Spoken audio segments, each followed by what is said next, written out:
What is your next step? I want to have a look around Morrowtown. Keep me informed. Harris, do you have any civilian clothing? Sure. Dress down. I need you to take me into Morrowtown. The townspeople may have grown accustomed to Marines, but the sight of Freeman sent them running. People hurried out of our way as we walked through the streets. When we got to the gambling house, we found it locked tight. Do you think anyone is in there? I don't know. Good enough for me. He drew an oversized particle beam pistol from his belt. We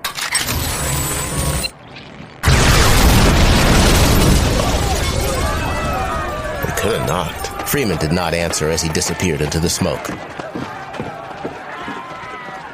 Klein had struck me as somewhat timid the first time I saw him.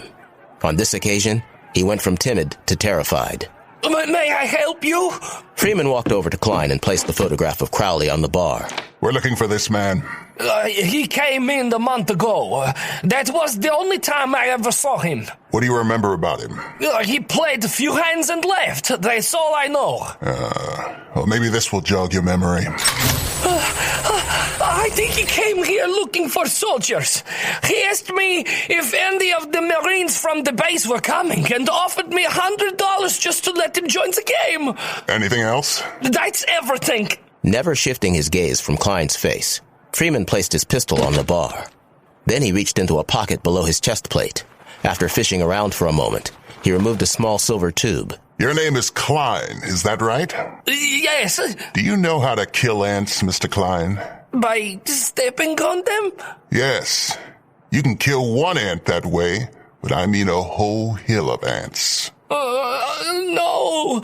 You poison one ant with something slow and highly toxic. You kill it too fast, say by stepping on it or using a fast poison, all you have is a dead ant. But if you use the right poison, something that works real slow, that ant will infect his entire colony. Is that poison? No, sir. Just a little super glue. Now you keep that hand right there. Right like that, Mr. Klein. Freeman pulled the eyedropper out of the tube and squeezed, forcing several drops of clear white liquid to ooze onto Klein's trembling palm. See? That didn't hurt. A little glue won't hurt you. Now this could hurt you. Freeman pulled a grenade from his pocket. What are you doing? Freeman closed Klein's fingers around the grenade and held them shut. When he released Klein's fingers, he wiggled the grenade to make sure the glue held fast. Then he pulled the pin from the grenade. You ever seen one of these? This is a grenade. A high-yield grenade will take out a full city block. This here is a low-yield grenade. Small ones like this aren't nearly so bad. Might only destroy a couple of buildings. I see. I made this one just for situations like this. This grenade senses body heat. As long as there are no temperature fluctuations, you'll be perfectly safe. You might want to use the other hand when you grab ice out of that freezer over there. Freezing air would set it off for sure. Don't pry the grenade from your palm. A change in temperature like that will set it off too. You wouldn't want to hit it with a hammer or drill into it either. I see. See that hole where I took the pin?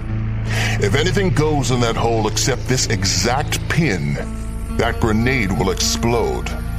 Don't stick anything in that hole. You understand? Yes. You might lose some skin when I pry the grenade out of your hand. When? Think you can remember all that? When will you take it? The grenade is set to explode in 48 hours. If I don't see you before then, I guess you can keep it. Oh, but how will I find you? Why are you doing this? We'll call this an incentive, Mr. Klein. I think you know more information than you are telling me. How will I find you? I'll be at the Marine base, Mr. Klein.